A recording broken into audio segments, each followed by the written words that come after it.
4 também, cartinhas pequenas bonitas. Abra sua Bíblia em Colossenses capítulo 1, por favor. Colossenses não, Filipenses, desculpa, né? Nossa semana é Filipenses. Filipenses capítulo 1.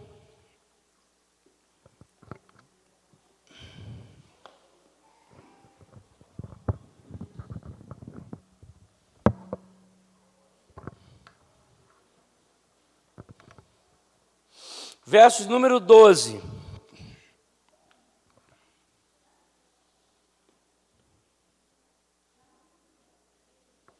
Vamos ler alternadamente até o verso de número 18.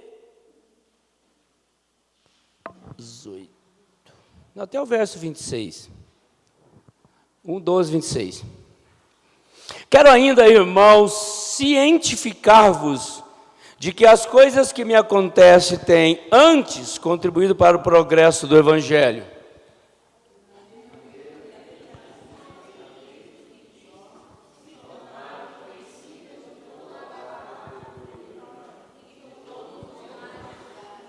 E a maioria dos irmãos, estimulados no Senhor por minhas algemas, ousam falar com mais desassombro a palavra de Deus.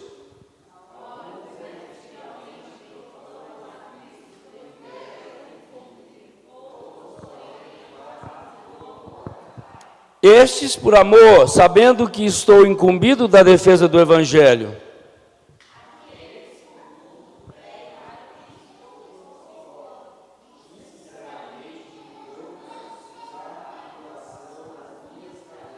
Todavia, que importa, uma vez que Cristo, de qualquer modo, está sendo pregado, quer por pretexto, quer por verdade, também com isso me regozijo. Sim, sempre me regozijarei.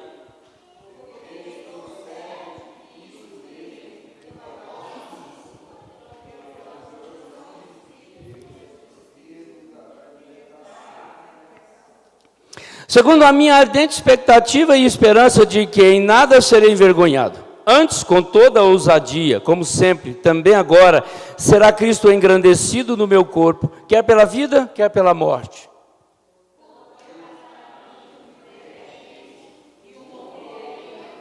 Entretanto, se o viver na carne traz fruto para o meu trabalho, já não sei o que hei de escolher.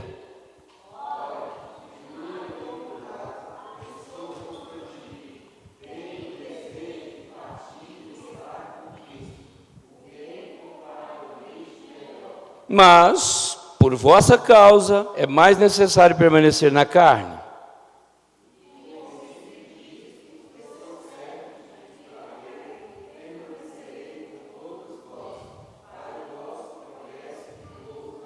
A fim de que aumente, quanto a mim, o motivo de vos gloriardes em Cristo Jesus, pela minha presença, de novo convosco. Pai, em nome de Jesus, fala o nosso coração, abençoa-nos, edifica-nos para a glória de Jesus. Amém. Irmãos, pelo menos 3 coisas importantes na vida do ser humano que são alvos de insistentes buscas. Encontrar sua felicidade nessa terra.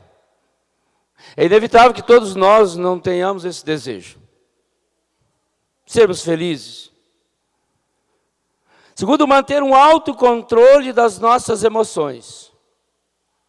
Isso é equilíbrio da nossa vida emocional. Terceiro, obter grandes conquistas. São 3 alvos, instintivamente ligados ao nosso coração, aos nossos anseios. E certamente todos têm esse desejo. Nós estamos diante de uma das cartas mais importantes, mais pessoais e íntimas do apóstolo Paulo, Filipenses. A famosa carta da alegria, a mais pessoal. E vejam, queridos, que Paulo escreve esta carta preso, olhando para um horizonte obscuro, mas com uma visão totalmente ampliada para a fé desta igreja e o desejo de manter-se de pé, mesmo na prisão.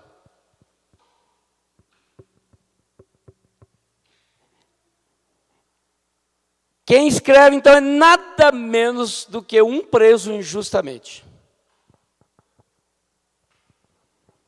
Um homem que aprendera o maior segredo da vida para viver feliz dentro de uma cela de uma prisão romana. E ali ele expressa isso nessa carta, nos 4 capítulos dessa carta.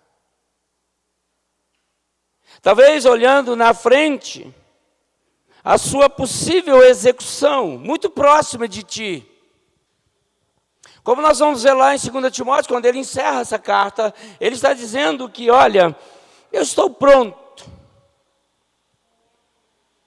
Eu creio que eu fiz tudo o que eu tinha que fazer. E para mim agora olhar para frente é olhar para o céu. E ver um horizonte glorioso, um encontro glorioso com Jesus Cristo. Era o que Paulo tinha em mente nessa prisão. E ele escreve então para essa igreja, tentando demonstrar esse ímpeto de fé, de felicidade, e demonstrando com as suas palavras nesta carta o seu profundo amor por Jesus Cristo, a quem ele servia, a quem ele amava. Filipos era essa cidade importante no contexto da Ásia, no contexto romano, era tida como uma miniatura de Roma, uma cidade famosa. A maioria dos seus cidadãos eram romanos, com um misto, pouco de gente já misturando. E Paulo, ao escrever de Roma, ele faz menção do progresso do evangelho entre os membros da guarda que estava com ele. Capítulo 1, verso 13. Ele pede aos seus leitores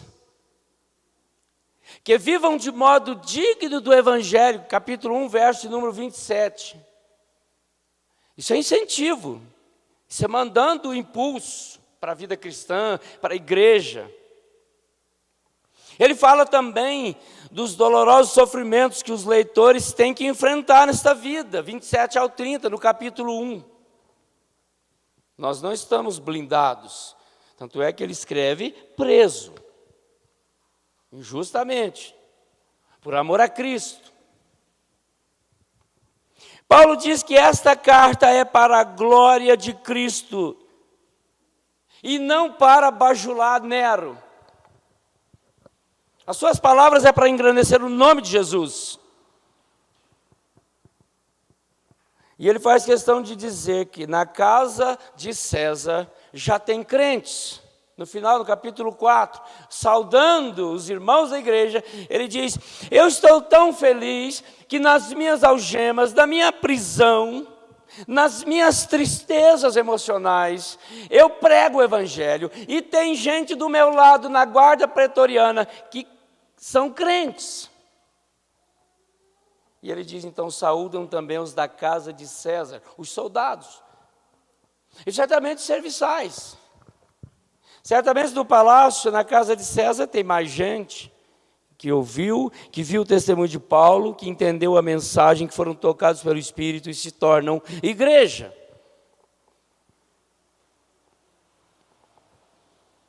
Paulo nos dá aqui nessa carta toda, se você lê ela numa sentada com calma, com tranquilidade, ele nos dá uma ideia geral de como viver feliz em tempos de tristezas.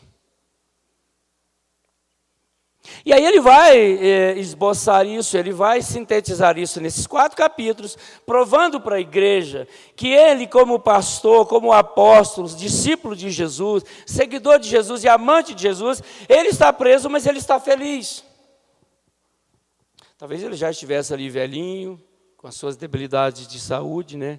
O seu físico já comprometido, e ele já não tivesse assim tanta força física, e talvez, como ele escreve aqui, ele mesmo expõe a sua dúvida se é melhor estar com Cristo ou é melhor estar com os irmãos. Porque ele entende, aí ele mesmo define que, olha, então já que eu não tenho poder sobre a vida, é melhor eu estar em Cristo. Então eu vou servir e eu vou ajudar a vocês a crescer mais, a conhecer melhor o Evangelho, a expandir o Evangelho, a pregá-lo. Então vamos trabalhar. Mesmo da prisão, ele diz que o Evangelho está sendo pregado, e ele abre o nosso texto aqui, dizendo: quero ainda, irmãos, cientificar-vos de que as coisas que estão me acontecendo são para o progresso do Evangelho, para que vidas aqui também ouçam de mim o Evangelho, levem lá para o palácio, para a mesa de Nero, do rei, e espalhem toda a guarda pretoriana, e esse Evangelho progrida. Veja que bonito, que lição essa carta traz para nós, buscando alegria em meio às tristezas, as adversidades da vida. Nós já falamos aqui numa série sobre isso. Viver feliz em tempos de tristezas. Primeira coisa que eu quero entender aqui, participar com vocês e partilhar com vocês aqui nesse texto é: enfrentando os desafios e as adversidades. O verso 12 até o 18, Paulo vai listar aqui essas coisas que estão acontecendo. As adversidades, talvez as dores, talvez os frios na prisão gélida, fétida, talvez as ameaças de alguns líderes, de alguns generais, que são os adversários. E aí Paulo está listando aqui aqueles que também pregam de qualquer jeito. E esses que estão aqui intitulados, dizendo que estão pregando o Evangelho de qualquer jeito, por arrogância, por ganância, por alguma coisa, Paulo ainda está dizendo que importa. O Evangelho está sendo pregado. Esses que ainda querem pregar diferente para provocá-lo, porque ele está na prisão. Agora, Paulo, você desculpa, mas você está na prisão, você não tem autoridade, nós vamos pregar do nosso jeito, nós vamos ampliar os nossos meios de liturgia. Paulo não está aqui validando heresia e nem falsos profetas, porque não são. Eles estão apenas querendo concorrer com o ministério de Paulo. Isso é comum. Pregadores diversos, querendo pregar melhor, querendo pregar diferente, querendo criar ambiente de culto diferente. E Paulo está dizendo que isso são adversários. Além das adversidades que ele nos ensina de estar preso injustamente, tem adversários que zombam, que ridicularizam, mas ele quer ser um servo fiel a Jesus e um prisioneiro otimista. E ele quer ensinar isso para a igreja. Ele sabe que seu Cristo velará por ele, cuidará dele na prisão. Irmãos, quando você lê Paulo despedindo em 2 Timóteo, você vai ver que Paulo está ali na porta da guilhotina, a cabeça já preparada, certamente os troncos, as pernas e os braços presos, e Paulo está ali despedindo e agradecendo a Deus pela vida que ele teve na terra. Porque Paulo já estava no meio da sua adversidade, do seu sofrimento, enxergando o céu. E aí ele mantém o otimismo, e ele mantém o senso da alegria, da motivação de ser um crente. E ele faz questão aqui de mostrar que esta igreja pequena, mas importante no contexto da Ásia, era uma igreja que estava ansiosa para entender e saber qual era a decisão do império com relação ao seu julgamento. Mas ele escreve dizendo: não se preocupe, porque a minha prisão, a minha morte, ela vai fazer com que o Evangelho seja pregado. Eu penso que essa é a grande expectativa daquele cristão que tem um senso profundo de amor a Jesus, uma convicção profunda de eternidade, que nada pode roubar a sua alegria. E aí o mesmo apóstolo Paulo vai escrever em Filipenses 4:4, alegrai-vos sempre no Senhor, outra vez vos digo, alegrai-vos. E ele quer ensinar com isso para nós, queridos, é que a alegria ela é transcircunstancial. Ela não depende dos momentos, das minhas vibrações. Olha, é muito lindo, muito bonito, muito saudável, louvável e certamente festivo o momento que o diácono Lucas e a Beatriz estão vivendo, na expectativa de um novo bebê. Que felicidade! Que alegria! Isso deve impulsar assim, deve bater mais forte o coração de prazer, de gratidão a Deus. Casal tão jovem, tão promissor, tão competente. Mas isso não pode ser a expressão máxima da alegria da vida deles, porque a alegria deles é Jesus Cristo. E isso mostra para nós, nessa carta, que a alegria ela não depende das circunstâncias. A nossa alegria é no Senhor. Então a primeira coisa que Paulo nos ensina aqui é que nós precisamos enfrentar as dificuldades, enfrentar os adversários, com entusiasmo, com alegria, com vibração. Hoje a irmã estava compartilhando conosco de um casal missionário que estava saindo da Albânia.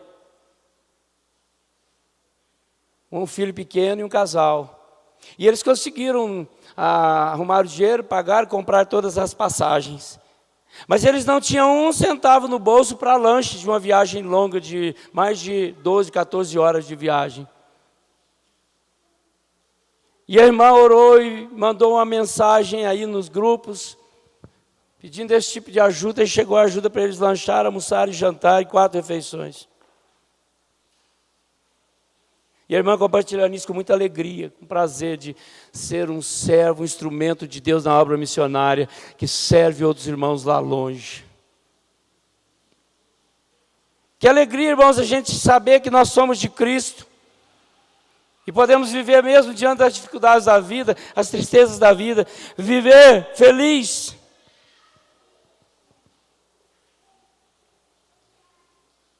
E aí para muitos, olha só, isso aqui poderia ser uma tragédia. O apóstolo preso. Para muitos poderia ser uma tragédia para o progresso do Evangelho. E Paulo mandando dizer para eles, fiquem cientes de que isso que está me acontecendo é para que o Evangelho cresça. O progresso do Evangelho, diz o nosso texto. Enfrentar as dificuldades, os desafios. Meus queridos, para o apóstolo Paulo aqui não era o que iria acontecer.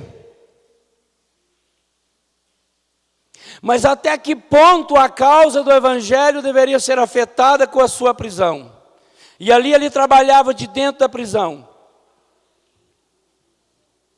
E ele nos ensina com isso que estão nos momentos mais difíceis de crises que a igreja cresce, que a igreja enxerga o poder de Deus, a necessidade de Deus, a intimidade de Deus, a busca por Deus. São nesses momentos mais difíceis, quando nós nos debruçamos, nos quebrantamos na presença de Deus, que nós nos encontramos com as mais fortes ações poderosas de Deus agindo na história.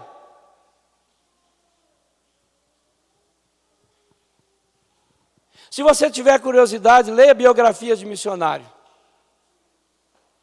Procura aí Hudson Taylor, a Dona Irã Judson. Procura a história aí de Sofia Miller. Procure a história aí de missionários que impactaram o mundo. Billy Graham.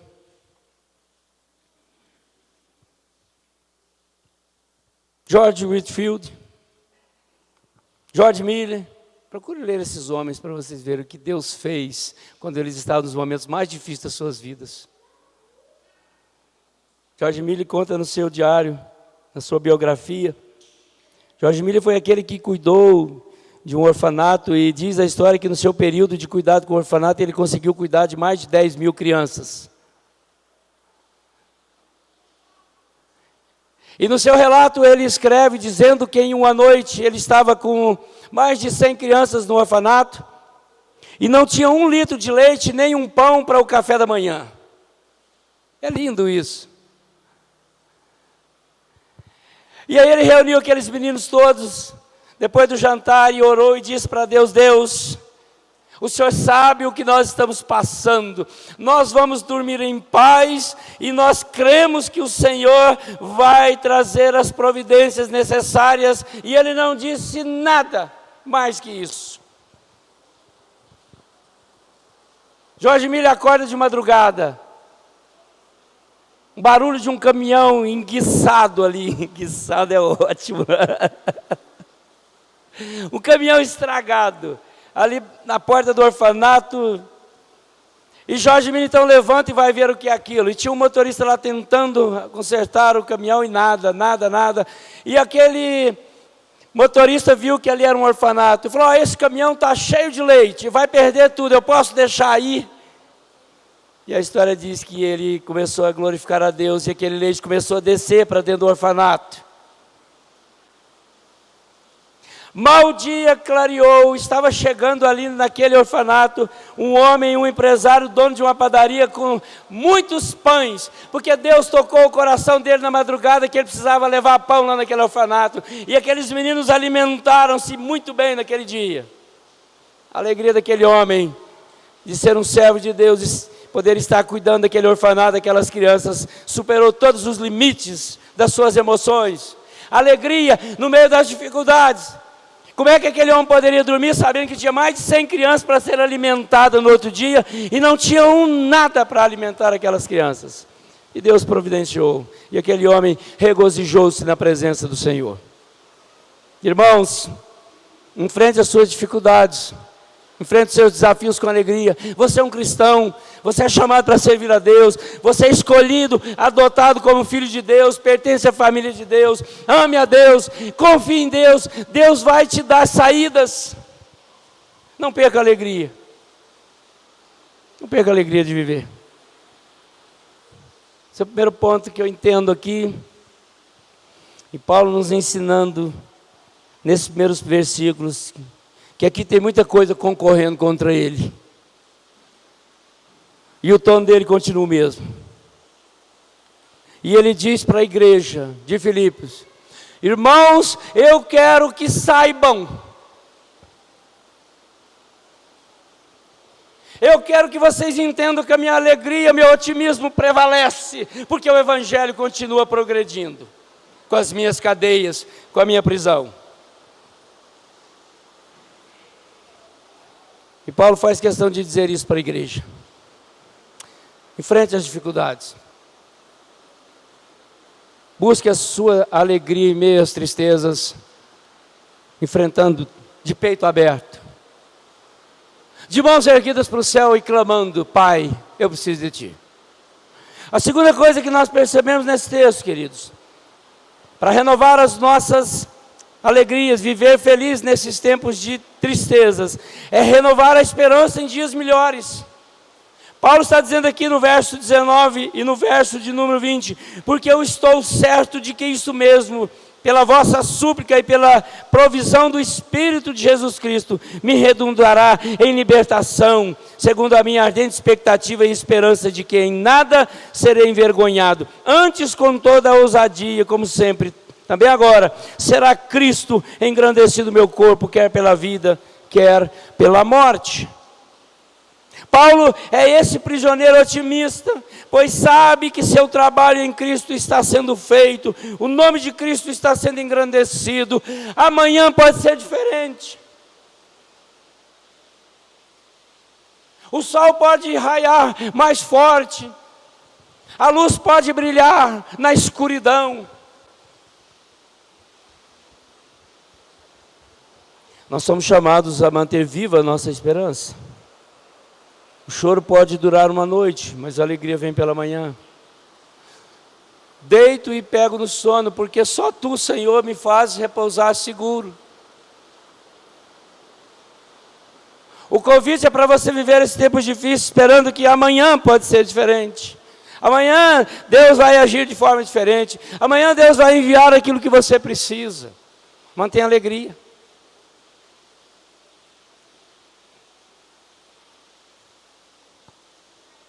E aí Paulo nos fala que por isso ele se alegra, ele sabe que pelo poder do Espírito as coisas avançam, o reino de Deus cresce.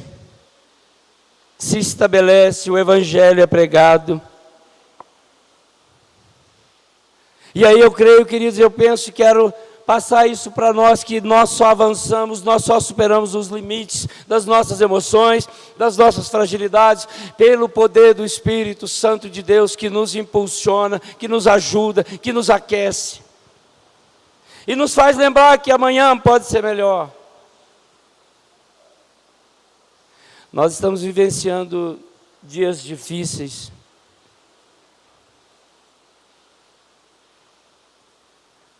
Semana passada nós fomos surpreendidos com um irmão muito querido que tentou tirar a vida. Muito conhecido. Um casal muito conhecido. Amigos. Estiveram conosco numa live cantando. O desespero bateu a porta. E por muito pouco ele não tira a vida. Conversando com um colega ontem, ele me disse que na igreja dele teve 2 casais separados esses dias. Sérios desentendimentos. Outros colegas compartilhando as suas dificuldades nessa área. Pessoas desestimuladas para viver. Pessoas sem esperança. Pessoas sem iniciativas, criatividade para poder sair das crises. Se entregando às aflições da alma, chegando ao desespero, querendo tirar a vida. Muitos pastores suicidando. Muitos líderes de igreja tirando suas vidas, se separando. Porque não estão conseguindo enxergar o outro dia, o outro lado. Não estão conseguindo enxergar uma luz no túnel, no fim do túnel. E o apóstolo Paulo está nos ensinando aqui que nós precisamos renovar a esperança, porque amanhã pode ser melhor. O poder do Espírito vai nos impulsionar, vai nos ajudar, vai nos aquecer.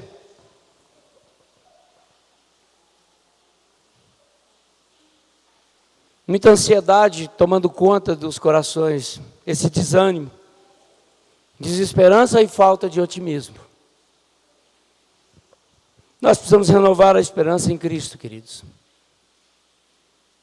Nós precisamos crer que amanhã pode ser melhor. E é o que Paulo está querendo nos ensinar aqui. Finalmente, esse texto que nós lemos vai nos ensinar a viver feliz em tempos de crises, extremamente ligados a Cristo. Percebe que agora Paulo, ele renova o tom da sua argumentação com a igreja. E ele vai esclarecer os seus sentimentos. Ele vai expor para a igreja os seus desejos particulares, como um servo, um apóstolo, um pregador do Evangelho. E ele vai dizer para nós que a temperatura agora é se encher de Cristo. Verso 21 até o verso de número 26. Ele começa no verso 21 dizendo: porquanto para mim o viver é Cristo, e o morrer é lucro. O que Paulo quer dizer aqui para mim e para você, viver em Cristo. Ele quer dizer que isso para ele é muito prazeroso.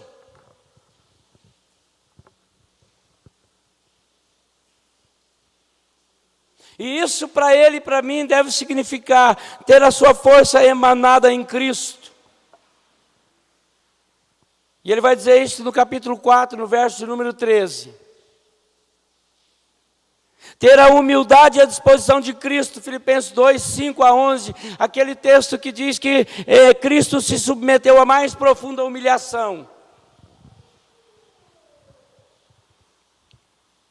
Ele diz que isso deve ser conhecendo a Cristo com experiência de fato cristã. O capítulo 3, no verso número 8. Cobrir-se da justiça de Cristo, 3, 9. Regozijar-se em Cristo, 3, 1, 4, 4. Alegrai-vos sempre. Viver em Cristo para a sua glória. 2 Coríntios, capítulo 5. texto que nós pregamos aqui recente. E depositar a sua fé em Cristo e amá-lo em resposta ao seu grande amor. O mesmo Paulo escrevendo em Gálatas 2:20, agora já não sou eu quem vive, mas Cristo vive em mim. Irmãos, não há nada mais necessário e profundo do que isso. Renovar a sua alegria, mesmo diante das tristezas, vivendo em Cristo. E Paulo sabe, irmãos, que o morrer é lucro. Ele tem consciência, ele já tinha escrito sobre isso. Ele sabia da eternidade, ele tinha convicção do céu. Ele então está dizendo que o morrer é lucro. Mas ele está dizendo para mim e para você que o viver é Cristo. E o que ele quer ensinar aqui certamente é isso: você não tem poder sobre a sua vida. Enquanto você está aqui, viva para Cristo. E quando morrer, é lucro. E é muito intenso isso. As receitas que Paulo dá nessa carta de Filipenses para você viver em Cristo. Se você lembrar Gálatas 2:20, agora já não sou eu quem vive, mas Cristo vive em mim. Porque Cristo transformou meu viver. E nós cantamos isso com entusiasmo, né? Jesus Cristo mudou meu viver.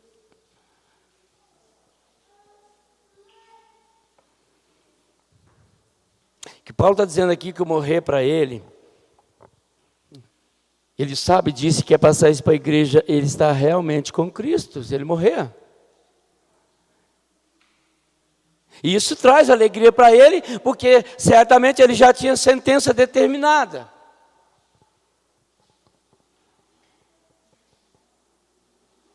E ele quer nos mostrar aqui que a morte é o conhecimento mais pleno daquilo que a gente não consegue aqui. Por isso que ele diz que é lucro.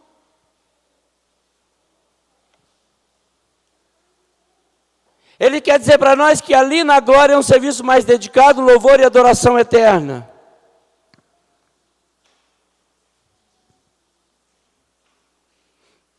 E finalmente ele quer nos ensinar que a morte será um ganho, pois ela traz mais de Cristo a ele e mais dele a Cristo.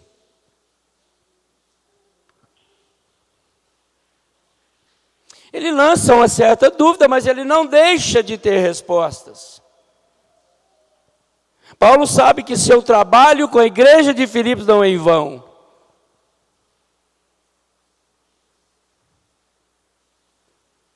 Ele não coloca aqui numa situação de indecisão simples, ele quer esclarecer para os irmãos: olha, eu sei que morrer é lucro, mas eu sei o quanto eu sou importante para vocês. Eu quero viver em Cristo. Então ele quer transferir isso para o nosso viver.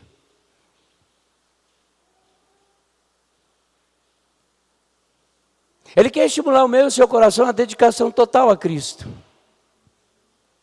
Porque esse mundo é traiçoeiro. Ele diz que estar em Cristo seria muitíssimo melhor. Estar com vocês é necessário para ver vocês no progresso do Evangelho.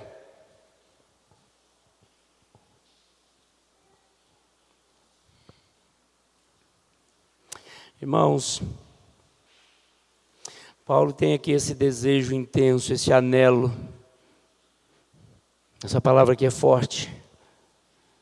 De arrancar a sua tenda, de desarmar o seu acampamento e partir, soltar as armaduras aqui de um navio e deixar ele embora.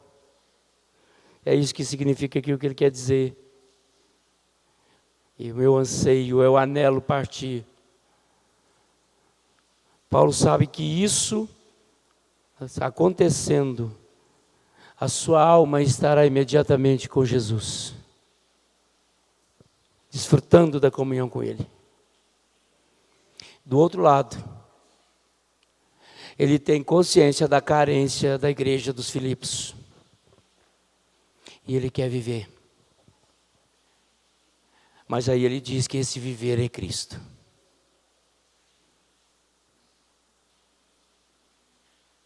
Irmãos, esse é o maior anseio do nosso coração, viver em Cristo.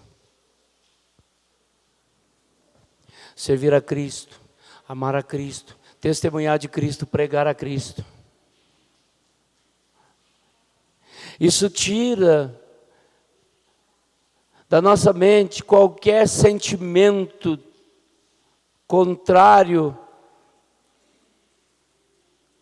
ao Evangelho que possa estar vindo influenciar as nossas tentativas de desânimo, de desespero e de agressividade com a nossa vida.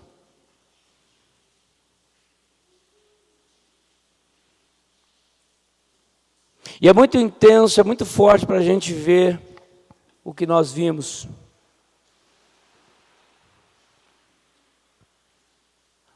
O irmão querido se despedindo e pedindo a Deus para ter misericórdia da alma dele,